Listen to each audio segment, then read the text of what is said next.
Let's talk about social media and what it's doing to our youth. Have you ever been having a conversation with your children and 10, 15 minutes go by, you're conversating, and then you look up and they're doing this. And they say, huh?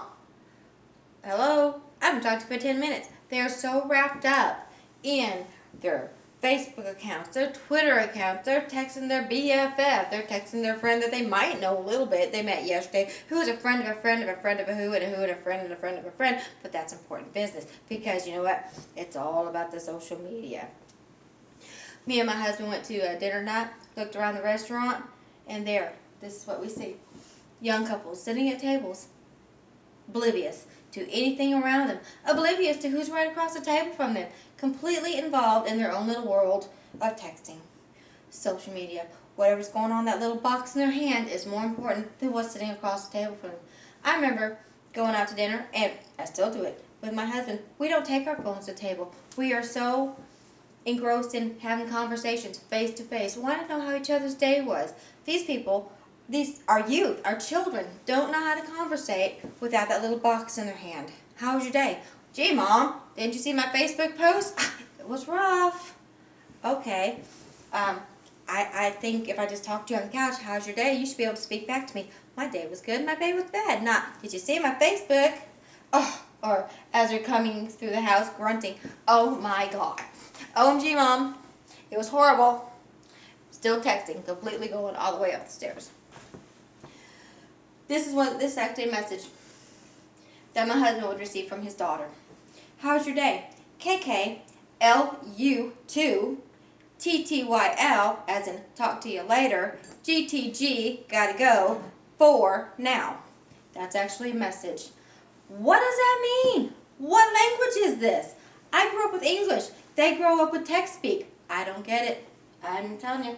These kids today, you tell them, gee, why don't you get off the couch? Go outside. Go visit your friends. Why? I got them all in my little box. They're right here. Look. TTYL. Talk to you later. And back into the little group they go. Now me, I'm a very responsible parent. My children hate me. It's alright because I'm a good mother. Children hate me. I don't care. But you're not going to sit on there with your little box and your friends. You know, your friends in the box? You ain't getting that all day long.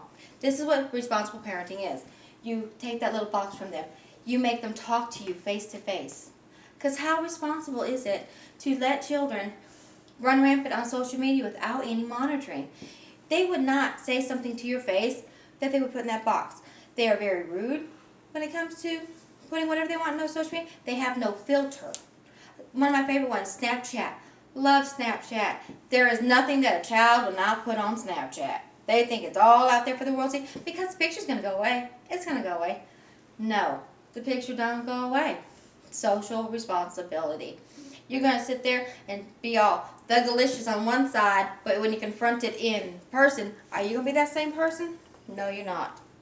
Because you have no restraint from putting stuff on Facebook, putting stuff on social media, on Twitter, threatening people, being all thugalicious about some stuff, all this stuff. But if I would walk up to you face to face, would you be that bold?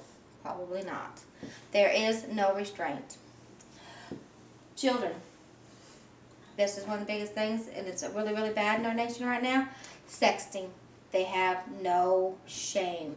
They think because they're not face to face, they will put all their little niblets on social media.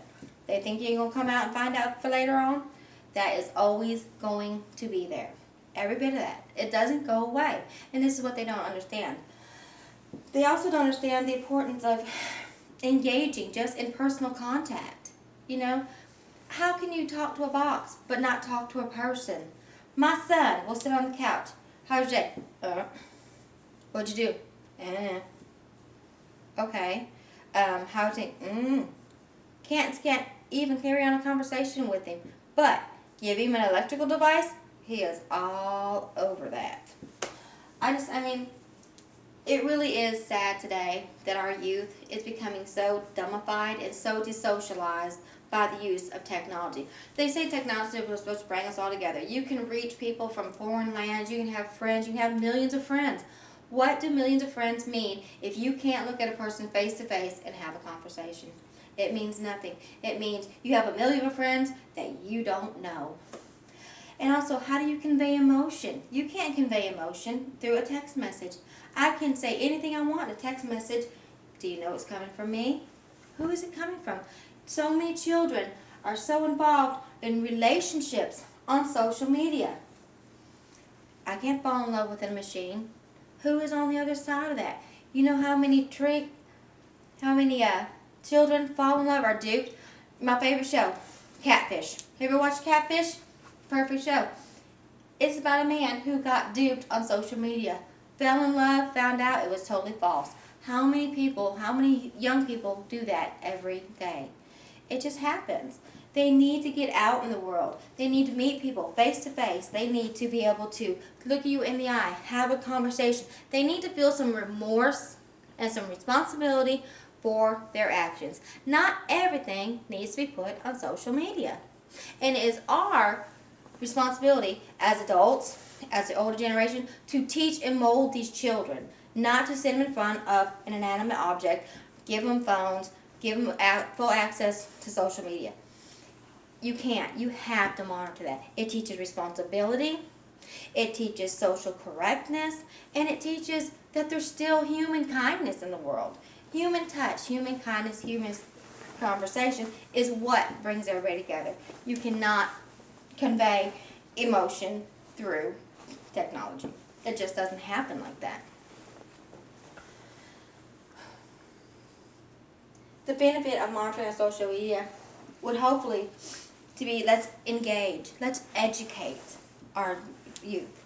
Look at these children around here who have no respect. They have absolutely no respect for anything or anything around them. And a lot of that has to do with social media. Like I said, there's no recourse. You can put anything you want to on social media. How many people film fights instead of intervening? Because it makes for good social media. How many people will go over and say, hey, let me help you up because you fell? You know what I'm saying? Because that's what a human being do. No, they're going to film it because that makes for really good social media. Today's youth have no conscience of what's going on around them. If it doesn't say it, if it didn't happen on Facebook, it didn't happen. If it doesn't happen on the internet, it ain't true. I mean, come on. Let's put some human kindness, some human emotion, some human touch back in our children's relationship. This is what they need to be learning. They need to be learning proper etiquette. They need to be learning proper speech, proper emotion. You can't get that through Facebook. So instead of dumbifying our youth, instead of desocializing them, we need to speak up, take control, and be aware of what our children are doing on social media. It is our responsibility as a nation to come together and pull it together, people.